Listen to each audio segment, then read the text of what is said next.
considered the core of a certain school of kabbalistic thought called Chabad Hasidus. And if there's one section in our text, the Tanya, that really has inspired that whole philosophy of Judaism and all the energy and all the changes in Judaism we've seen from that community, it is these 3 chapters. In fact, you could say these chapters give us a whole philosophy of why the world was created. Here comes Linda again.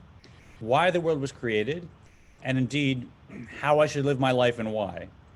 So until now, I've learned about being a Beinoni and about how to live my life at the highest level as a soul flowing through a body. And you can go through all those chapters. And then we learned a technique to increase joy in our life, because the techniques I learned to be a Beinoni, to be the highest functioning possible combination of soul and body, require that I approach it with a sense of joy. And if there's something making me unhappy or depressed, it's going to be very hard to put into place the systems of meditations we've learned, the whole soul structure we've learned. The whole thing goes down a few notches.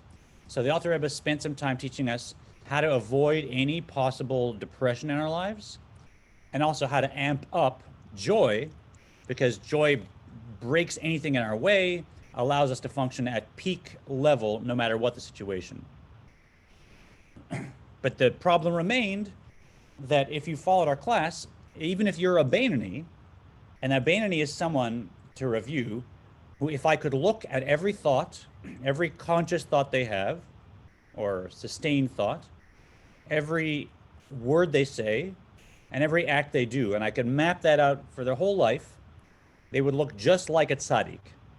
Everything would be other-centered, everything would be focused on God, everything would be exactly what Judaism wants from me. I'd be at Temple Israel 24/7 as a member of Temple Israel, helping out, praying, learning. That'd be my whole identity. And everyone around me would look at me and say, yeah, that guy, he's a complete tzaddik. And they'd write newspaper articles about me. Yeah, he's a complete tzaddik. But still, I know inside, I'm just like everybody else. I have negative impulses that occur to me. I've just learned from the Alter Rebbe how to behaviorally push myself to the highest possible level, even though I'm nothing like a tzaddik inside. I'm nothing like a tzaddik inside. And once I get to this point and I'm functioning at this level and I'm joyful all the time, no matter what, it might occur to me, but why? If I can't ever transform myself to a tzaddik, if I can only work in little baby steps and I'm still basically a fallible, immature human being on the inside of my soul, it's only the garments of my soul that look like a tzaddik, well, why all the effort? Really, is it worth it? Why don't I just, go learn some Torah, be nice, have some chocolate cake and live my life, right? I haven't really made it. They've just downgraded Judaism so that my new goal is behavioral, but really nothing's changed on the inside, so maybe what's the point? So now the Alter Rebbe takes us on a 3-chapter journey to completely redefine the purpose of life. It's not about what is my inner state. I mean, I should work on that. I want to work on that, and it may be baby steps my whole life, but ultimately that's not the reason why God created the world. The reason why God created the world, as we said, is to create a dira b'tachtonim, a dwelling place for God here, not in the heavens, but here, right in the physical world. And the way we do that is not by refining the inside of my soul and all my midot, as we've learned, as a tzaddik is able to do, and as we can do in increments. In fact, the whole way we do it is by the physical mitzvahs we do with our physical body. Because as we learned in 35, as much love and awe as we can create and generate in our meditations and in our learning for God, that still is separate from God. That's me loving God. It's only the physical mitzvahs, objective physical action with my physical body, that is completely surrendered to the Ein Sof, and that allows the Shekhinah to come and dwell over that object, over my life, and even the energy of my animal soul is transformed into holiness. So if we want to fulfill the purpose of creation, as the Alter Rebbe is describing, and create a home for God here in the lowest realm, It's not by transforming my soul. I shouldn't be upset that I can't transform my soul, because it's only by mitzvahs. Even a tzaddik has to do mitzvahs in order to fulfill the goal of creation. And guess what? If I put a coin in a tzedakah box, and if a tzaddik puts a coin in a tzedakah box, to the person who receives that money, doesn't matter which one they get. It's a dollar. A dollar is a dollar. And if I bench with an etrog, and if a tzaddik benches with an etrog, after Sukkot is done, an etrog is an etrog, right? We've both benched with an etrog. Yes, a tzaddik may have accomplished more in terms of sensitivity to the spiritual worlds, but the physical act is identical, and both are completely nullified or surrendered to the Ein Sof, and they allow the Ein Sof to come and create a little extra bit of home for God here. Well, the Ein Sof is God, so I don't mean to sound like they're separate, here in the physical world. So that is our new lens of why, as a Beinoni, or even as a common Russia like myself who's trying to get better, why should we keep working? Because it's not the final purpose of everything was not, did I transform myself so that I'm more like a tzaddik? It was, did I elevate my share of the world and make a home for God? And if you look at which soul we're using, which is more the divine soul that's other-centered? The one that cares about me and how much I've transformed myself and am I perfect inside? Or the one that says, what does God want? Why did God create the world? And how can I help God do that? Which of those two sounds more self-centered and which of them sounds more other-centered? So as beautiful as the desire to see if I can be a tzaddik and how high can I elevate myself, as beautiful as that is, there's still just a little bit of self-centeredness in there. And ultimately, if you want to see the complete purpose of what this is all about, why we're here, why we started learning with the Alter Rebbe, it's what does God want? Why did God go through this whole creative process? And that is because God wants a home here. And for that, it's the physical mitzvahs that do it. Well, why did we study for the first 30 chapters about becoming a Beinoni or becoming a tzaddik? Good question. I don't know. The Alter Rebbe could have started with this, but could have started here. Yeah. For sure. Just like the Torah could have started with the first mitzvah and skipped all that creation stuff, right? So it's a good question. I think if I'll answer personally, I didn't have this information about two souls. I didn't have this information about the different midot and the intellect and the emotions of the soul. I wasn't meditating to create emotions. I wasn't in that state. So you don't really ask the question until you're understanding what a Beinoni is, or God willing, functioning more like a Beinoni. So this is more a learning book. It's more a textbook. And so when you're teaching algebra, you got to teach the basics first, then you build up. And I think that's why. But you're right. The Alter Rebbe could have just put a pamphlet saying, "This is the point of it all. Just do mitzvahs." And I'm sure many Hasidim would have listened to him. You got to have the tools to understand what you were doing and why you were doing it and what it was. Absolutely, yeah. So the tools. Isn't it a piece of it? Isn't it a piece of it, the process of getting there? Like very good. Norrine said, the tools to understand where you're going or where you've been. Yeah, so I think we'd all agree this lands much more fully and makes more sense having learned about a Beinoni and the soul and the two souls and meditations. Otherwise, it's almost so simple you dismiss it, right? What? I do mitzvahs, of course. Why is that the purpose of creation compared to something else? It's the long, short path. Right. If you like, yeah. Yeah. Now we're in chapter 36. Here we're learning about really Dira B'Tachtonim, the home for God in the lower worlds. And there's three aspects, if you notice, that are required for us to really make a home here in the physical world the way God intended when God created the world. And that is, one, to make a home for God through mitzvahs. Two, that it be the inhabitants of the lower realm that initiate that home, that it's us that have to make it. God can't impose it. So it has to be our doing it. And three, that it has to happen through what we called iskafia.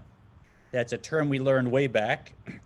Iskafia is when I have an urge to do something, be it honk at my neighbor who's in a car, or eat something that by my standards is not kosher, or sleep in when I should get up and learn or pray that I've committed myself to. So when I have an urge and my animal soul is pushing me in one direction, and I resist it and stop it, I haven't transformed it. I just said, whoa, red light there, buddy. And I've stopped that behavior. That's iskafia. We all know that. If you have a habit you're trying to break, you need to first just stop it. It's just an act of will to put the brakes on. The habit's still there. It'll still just start up again with no problem. You haven't transformed it, but you stopped it. So those are the three aspects that have to happen for this dira b'tachtonim to truly be in place. One, it has to be a home here in the lowest realm by mitzvahs. Two, it's us that have to initiate it. And three, we have to initiate it by resisting either my internal drive or even the world around me and the negativity in the world around me. So the world might say, here's a commercial, take all your money and buy this new sports car. I'm going to say, you know what, I might want that sports car, but 10% of my money belongs to tzedakah. That's iskafia. And so when I take that money, instead of saving up for the sports car, I give it to a charity. Now I've taken a piece of the world that's still physical. It's still physical money, paying for physical things in a physical charity. But I've actually converted it without it leaving the physical. It hasn't dematerialized. It's still physical money. I've converted it now to holiness, where its spiritual root is no longer klipa noga, right? The shell of reality that we work with. But now it is holiness, but still in the physical. And that's the trick. Most other religions say it's all about the spiritual, make it more and more spiritual. We know God's purpose was not about the heavenly realms, as we just learned. It's about the physical world and transforming the physical world while it stays physical. And that completes the cycle. And as we also learned eventually, and as the Reform movement holds, we will get to a point called Yemei HaMashiach, the Messianic era, which you and I, we're members of a movement that believes in the Messianic era. So we sometimes don't focus on it, but it's all there. You know, this is what Reform Jews believe. So this is a perfect philosophy for us, that we'll get to a point where each one of us has corrected our share of the world, has taken it out of klipas noga, the physicality of the world, and moved it to holiness. Although it's still physical, now it's holy, it's surrendered to God.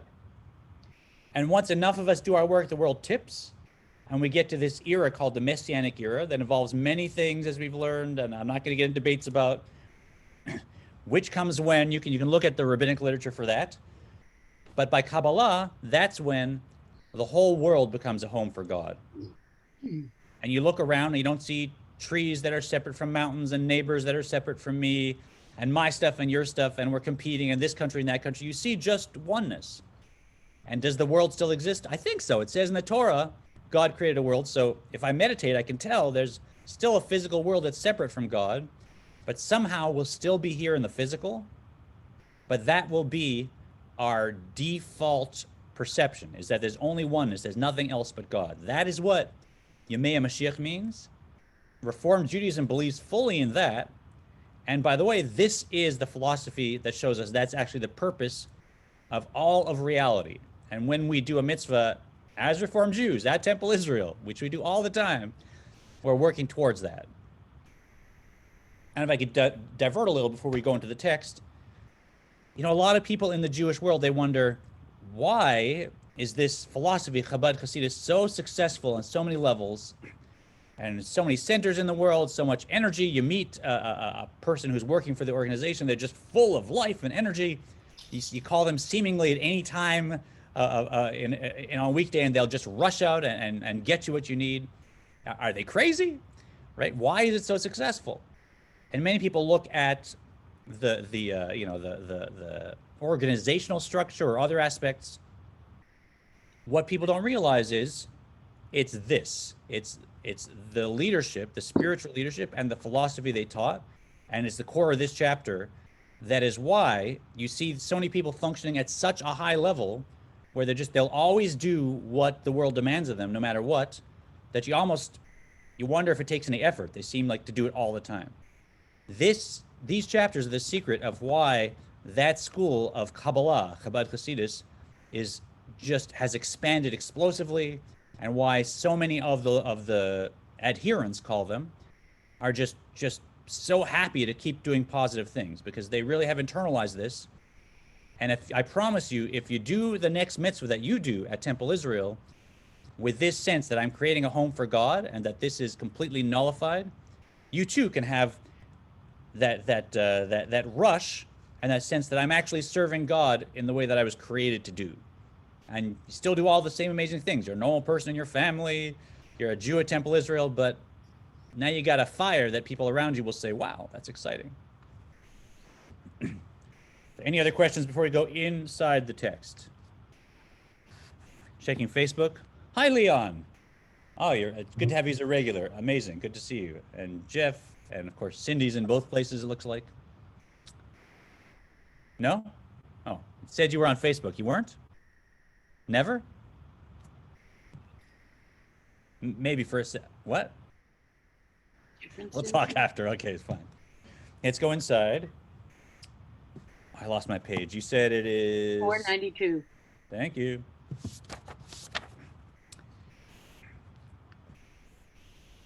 So we got a taste of this on Mount Sinai. And let's start with you actually revealed yourself. Harata mamash biria hushit. Start with Norrine. You actually revealed yourself, literally, made yourself seen, indicating that the revelation was in a manner perceptible to physical sight. So this happened once in history. What Reformed Judaism says will happen in Yemei Mashiach, this tipping point, it did happen once in history, and that was at Sinai. And as we said, God's essence revealed itself in the physical world. But here's the problem. We got 1 out of 3 aspects that we need to make a home for God. We got a home for God because God's essence was revealed, boom. But B, it wasn't initiated by us, by the dwelling, by the inhabitants of the lowest realm. And 2, it wasn't initiated by Iskafia. We didn't do anything. God's like, come to this mountain. We came to the mountain. God revealed. And because it was only 1 out of 3 elements, we couldn't deal with it. We weren't prepared. And as we learned, our souls were blasted out of our bodies. We died. We didn't exist as individual beings anymore. God had to schlep us back into our bodies and then say the next statement. We were blasted out of our bodies. God schlepped us back to our bodies. God breathed in. We said, hold on, enough. And then God spoke to Moshe, and we heard through Moshe. That was the one time we experienced a glimmer of what the world will be like once we all complete our work, and it's completely spiritual. But it's taken us that long, that many millennium, to prepare ourselves and prepare the world to actually receive that full essence of God revealed. Because once now we've done it, and it's our initiative, and we prepared ourselves and prepared the world around us by sifting through all the bits of the world that had our name on them and elevating them, now the world is ready to receive it and still stay in the physical and still stay seemingly in this state, but that same essence from Sinai can be revealed because we've done our work. So we're now adding element 2 and element 3, right? That we're initiating and that we're doing it by Iskafia.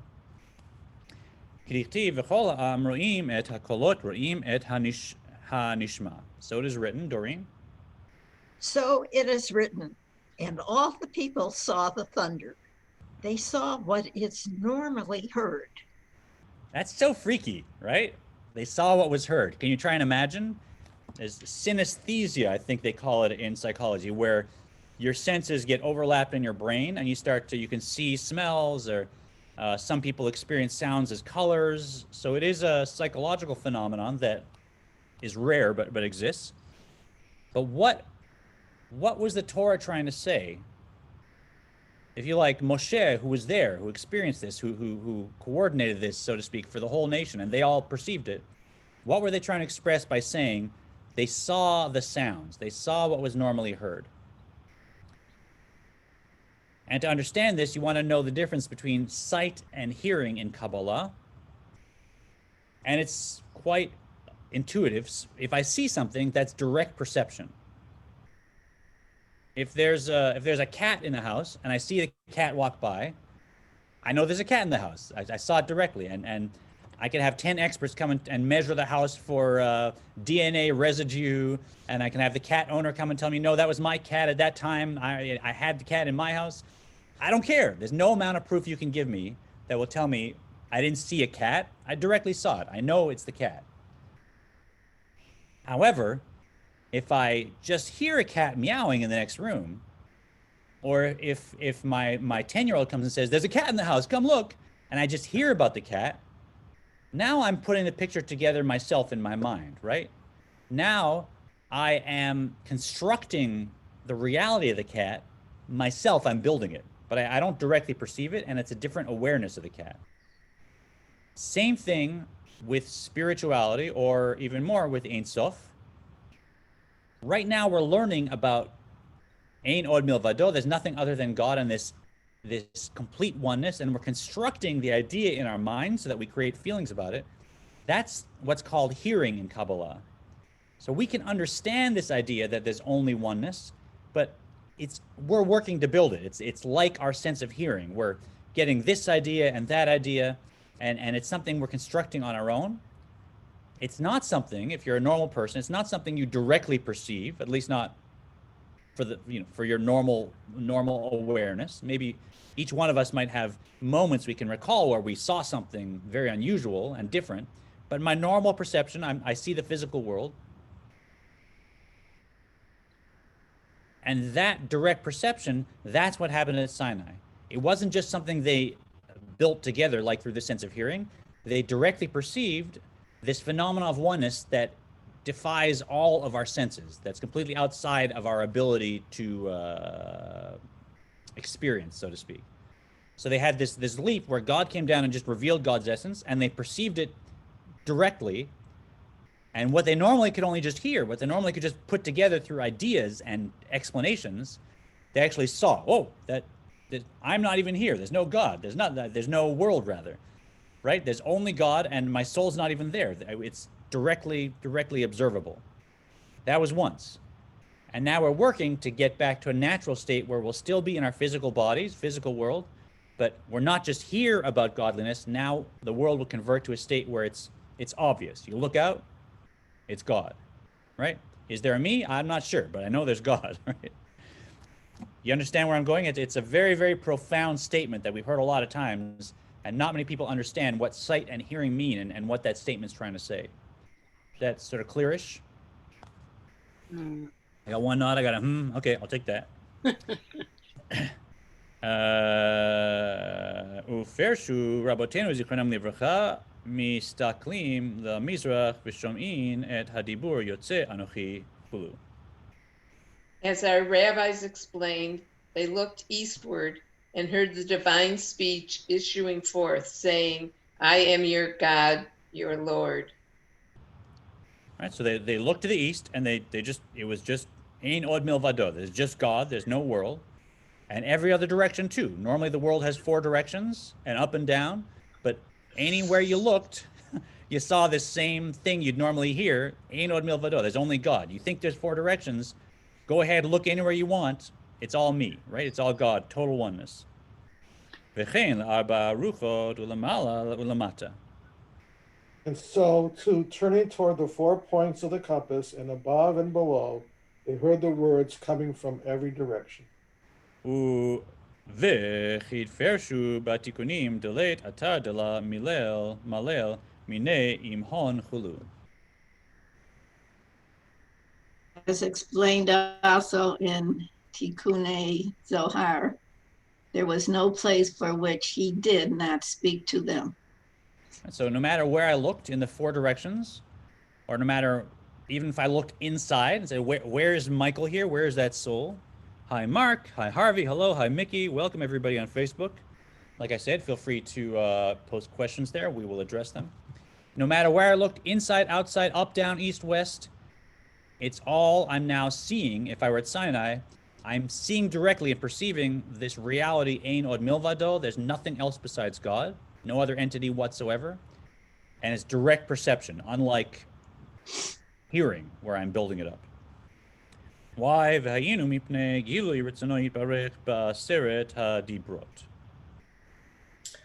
This was so because in the 10 Commandments, the blessed will was revealed.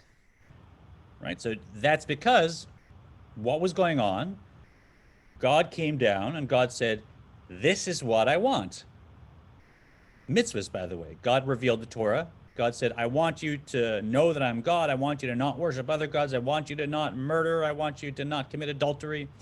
This is what I want. And as we said, if you want to know who someone is, don't look at what they think or what they feel, because those are aspects of themselves. Look at what they want. That's their essence.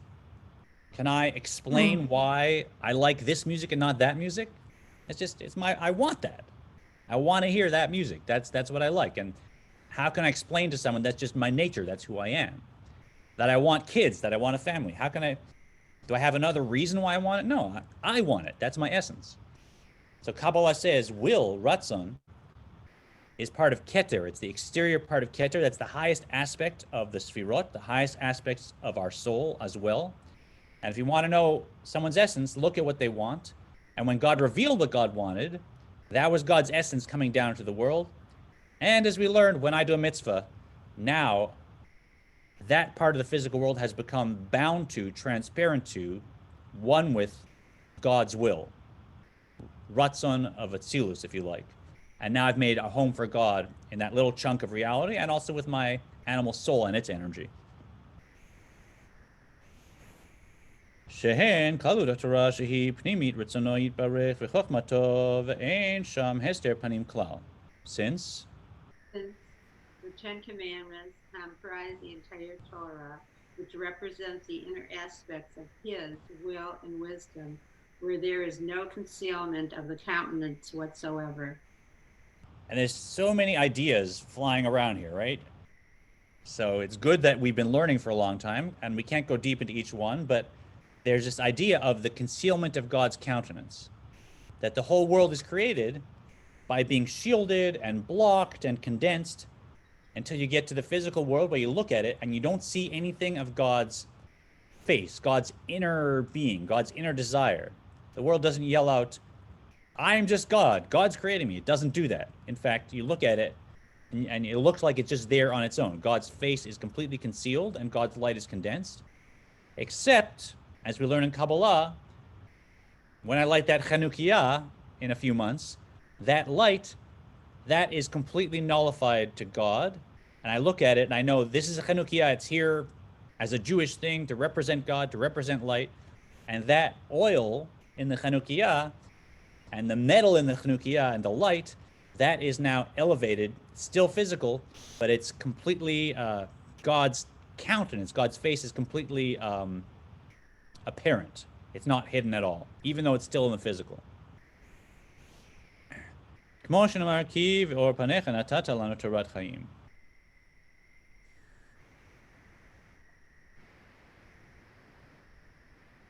Yeah, I'm not sure. Where are we now? Someone know? Dan. Oh, Dan, why don't you go I ahead? think it's Oh, Dan. that was after. Okay. Since the Ten Commandments comprise the entire Torah, which represents the inner aspect of His will and wisdom, where there is no concealment of the countenance whatsoever. Right. So this is the bridge that when we're dealing with mitzvahs and Torah, that's God's ratzon, will, and God's chokhmah, wisdom, and they're completely connected to God. They're not separate like in us. And God's will and wisdom is completely joined with God. And in the mitzvahs, that is completely evident. It's not hidden in any way. More quotes to back this up. As we say in our prayers, for in the light of your countenance, you gave us a Torah of life. Yes, a beautiful quote from the Amida, saying that the Torah, this connection we have with Judaism that we might think is just a book we learn, it's actually where we see God's face directly. Unlike the rest of the world where God's face is hidden, as we're learning Torah now, if you look with your soul, you're looking right at Ein Sof.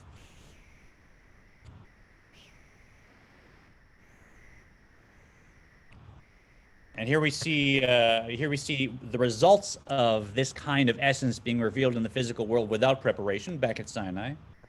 וכן היו בטלים במציאות ממש כמאמר רבותינו זיכרונם לברכה, שעל כל דיבור פרחה נשמתן חולו. Therefore, back at the top, Norrine.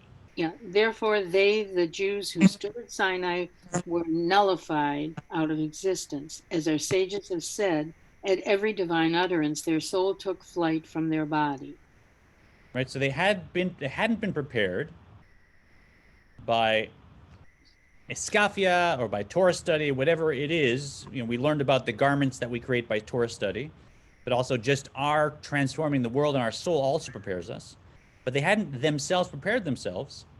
And so, as we learned, they couldn't deal with the essence being revealed the way it is now when we do a simple mitzvah.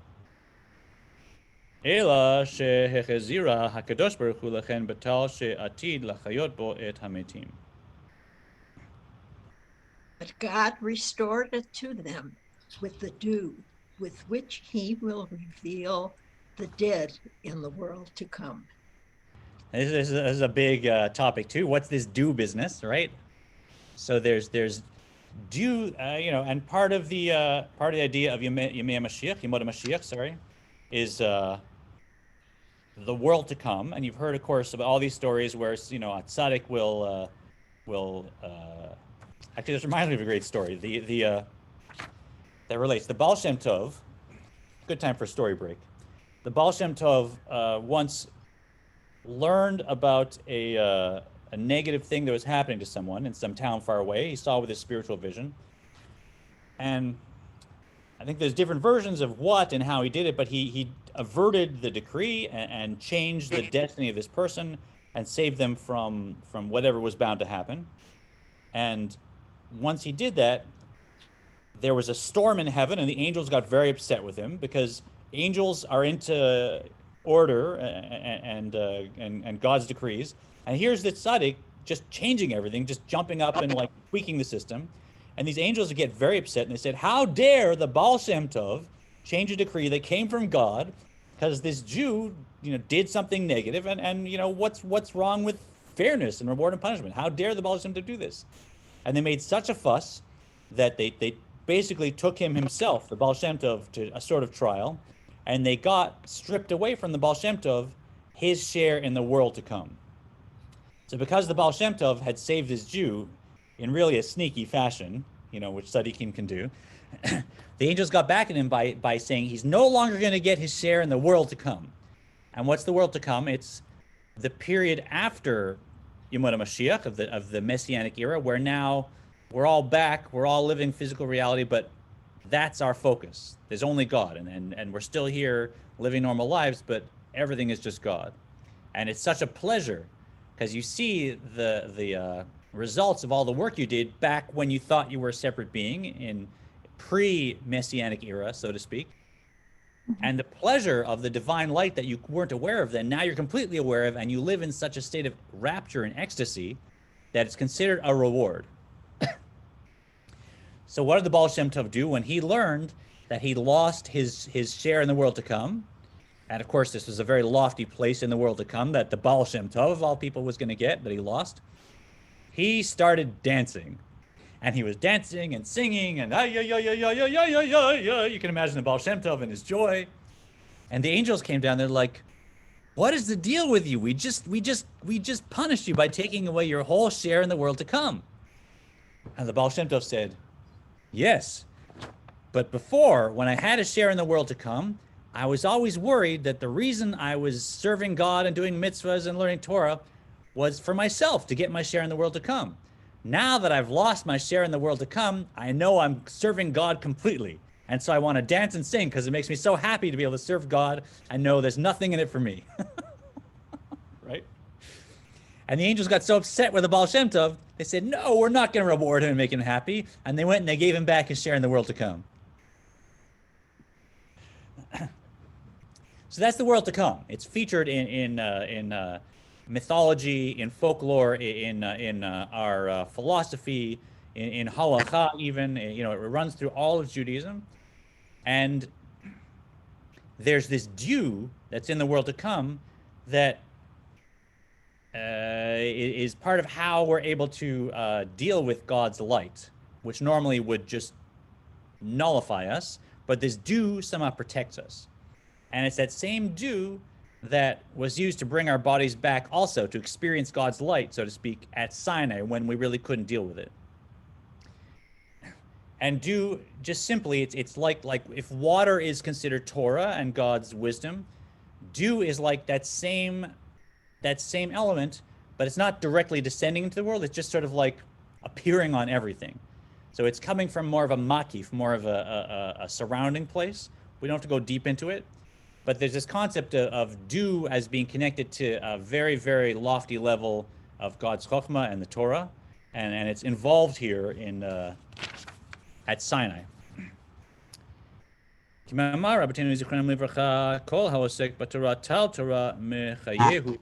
Similarly,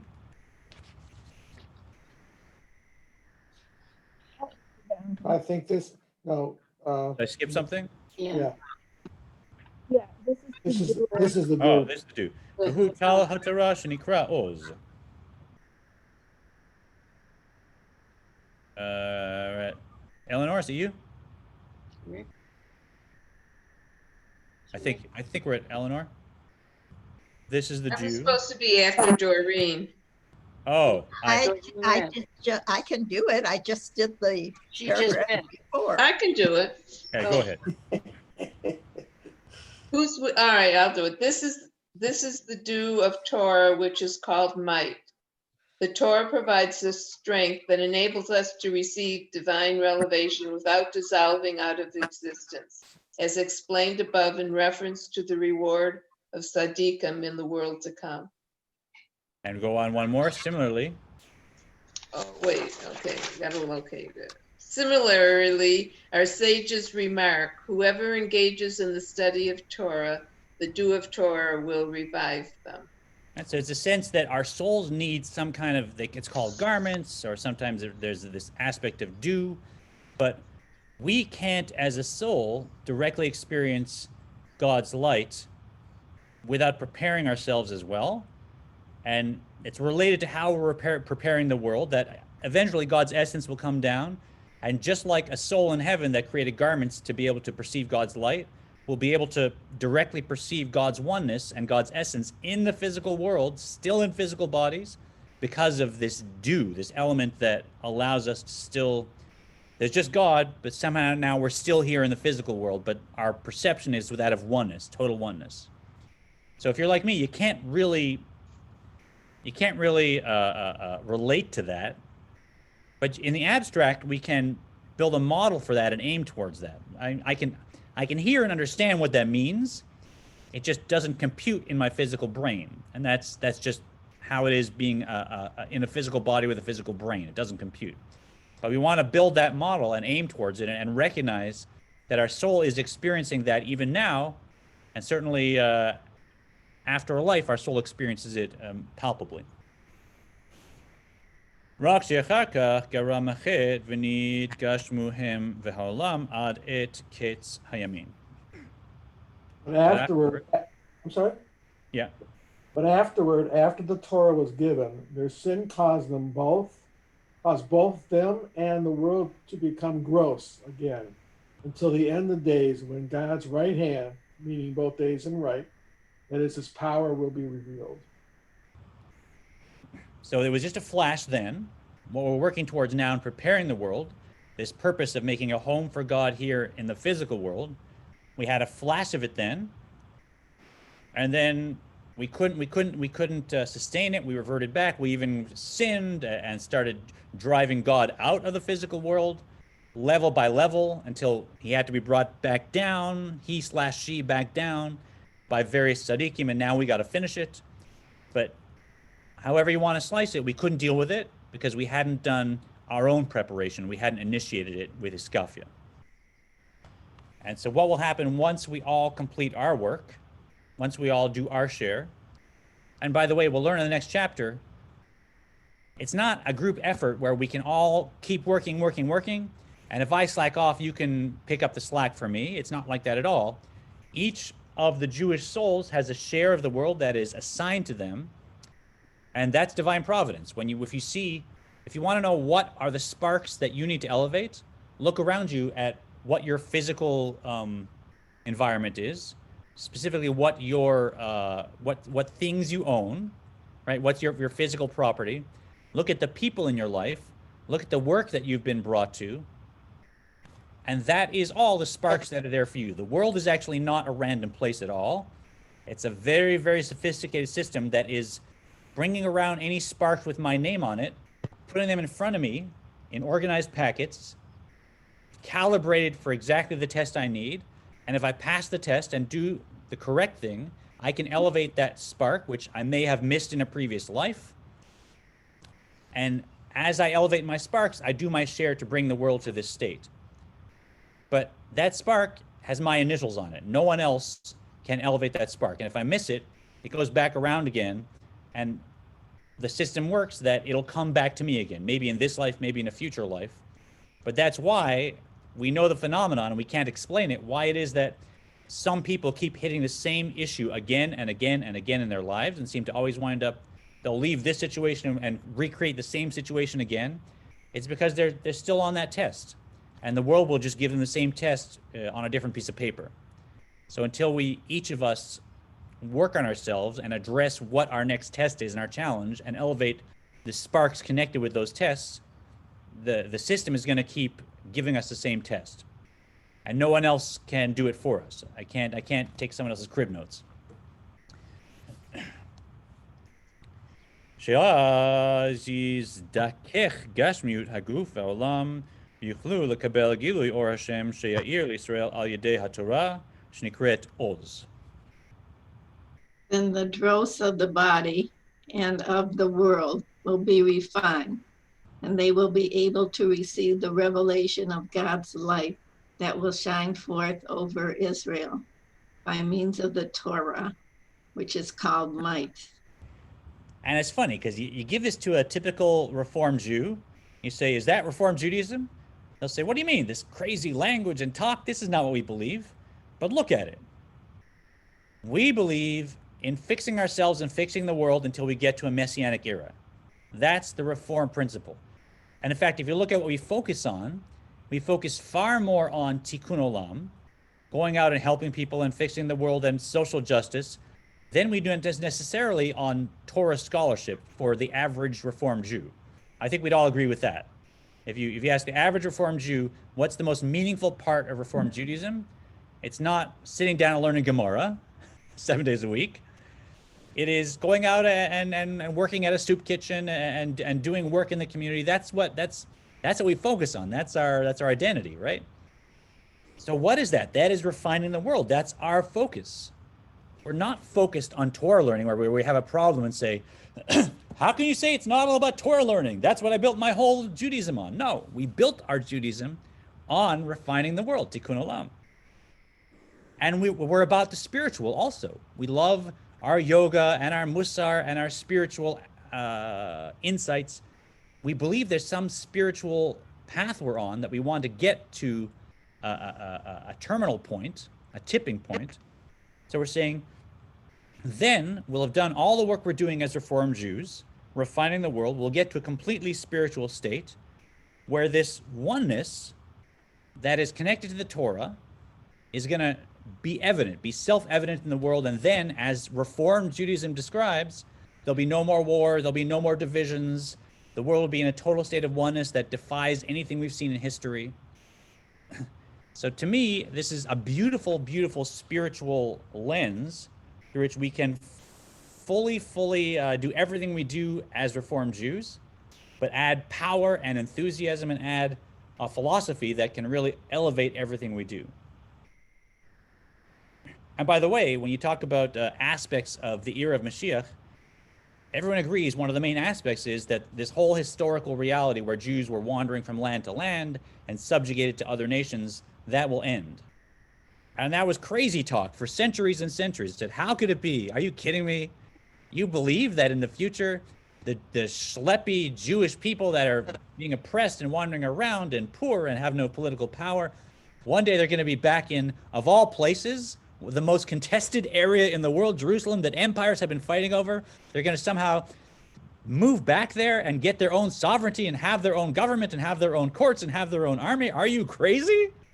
And yet, now we're living in a time where that's just natural reality. We look out and we hear the news from Israel and the politics and the government, and we're so solid and secure that we can have all these political battles back and forth. Who gets control?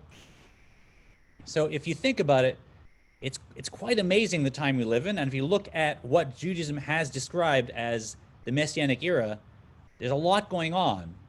Not just the state of Israel and sovereignty, but also the floodgates of information opening up, as the Zohar predicted before the Messianic era, that the world would change and spiritual information and physical information would be flooding into the world in a way never before seen. 500 years ago, if they'd said, you're going to be able to open up your phone and talk face to face to someone on the other side of the world. Any fact you need, you'll look up on Google and just find it. Any spot in the world you want to see a map of, just open up an app and you'll be able to see the other side of the new continent that we haven't discovered yet. It's if you look at it on its face, it's crazy what's happening, and it's hard to miss that it really reflects this whole tradition that, as I say again and again, Reform Judaism does endorse.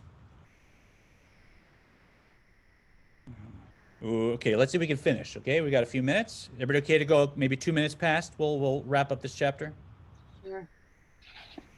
Umitron ha'hera l'Yisrael yagia choshech ha'umot gamken. Through the superabundance of light, which will shine upon the Jewish people, the darkness of the nations will also be lit up. Right, so this does not involve just the Jewish people. This oneness will impact the entire world. So nothing is left out. Nothing is left out. Once we, and no accident that Jews have been scattered to every country in the world and are doing mitzvahs in every country in the world. Because the Jews in India, the Jews in China, the Jews in England, the Jews in France, they're all there refining their sparks so that the entire world can be swept up in this tipping point.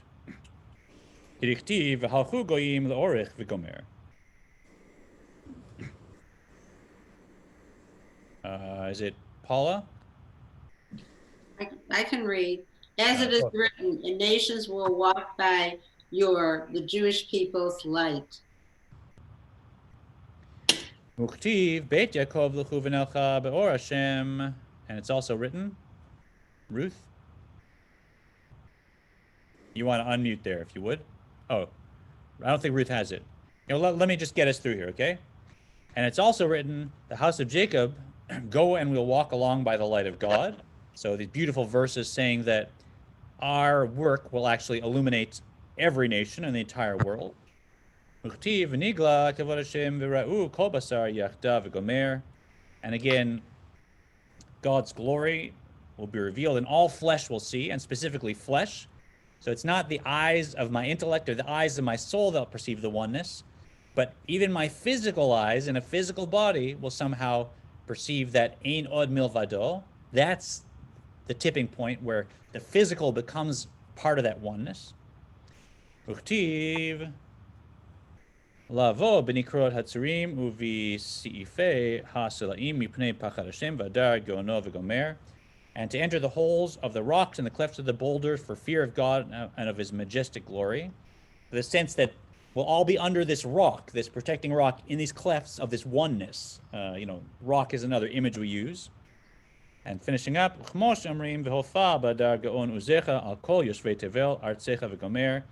so we pray, appear in the majestic splendor of your might over all the inhabitants of the world. So we don't just pray that Jews will experience oneness and get that and be sort of an example. We pray that the entire world becomes part of this oneness, and there's no more war, there's no more dissension, there's no more divisions whatsoever. Everyone gets that the whole world is just Ein Sof. And this concept is really, if I can indulge with one last little anecdote, this concept, it's not something that Judaism, and especially kabbalistic communities like Chabad Hasidus, just learn about. They really walk the walk. The last master of this tradition, the Chabad Rebbe, Menachem Mendel Schneerson, he had a meeting with Senator Moynihan. people remember Senator Moynihan. I was Canadian at the time, I think. So, you know, I figure you know. He had what's called the Yechidus with him. They met for an hour and had a whole conversation. And the senator, when he left, he came out and he was visibly moved and visibly astonished. And he said to some of the secretaries of the Rebbe, he said, "Your Rebbe is such an extraordinary person. I can't believe what just happened."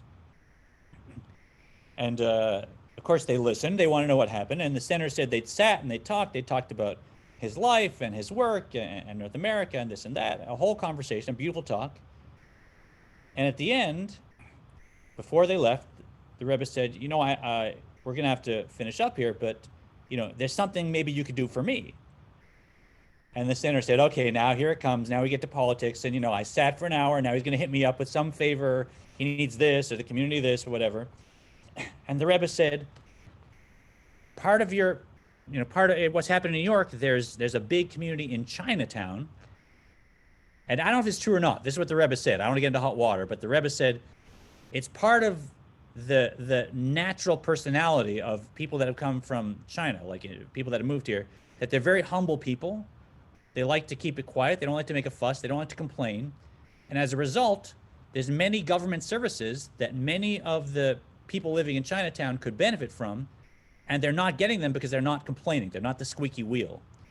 So if I can ask you to pay special attention to make sure that all the government programs that could benefit the new immigrants and the poor people in Chinatown, that you see to it that they also benefit from them and are served by them, because they're not asking for them. That's just not their nature. And the senator thought, as he came out, he said, "That's amazing that this head of this Jewish community that has all these politics and all these needs and a lot of poor people, that when the time came to sit down with a senator and ask him for a favor, he didn't ask for anything having to do with his own community. He had in mind what's going on in Chinatown, that he noticed that there's all these programs that they should be benefiting from." And that's how we walk the walk, that this is not just about us learning and in theory the whole world has to be swept up. And Temple Israel really also embodies this, that we have to be working to make sure that there's connections between communities, that communities are taken care of, and that they have the physical resources they need to get this oneness that we know is coming, that we're working towards. So I went a little over. We won't meditate today, but I hope you have your practice. I encourage you to keep on with the long short path that we've learned. I'm going to sign off from Facebook, but of course, if you enjoy this, if you want to be part of this wonderful group that's here in Zoom, please email Maya at temple-israel.org and she will send you the link. And please, as always, ask any questions on Facebook. I'm wishing you an amazing week, and we will see you at the next class. Thanks, Cantor. Yashikova. My pleasure. How's everybody doing?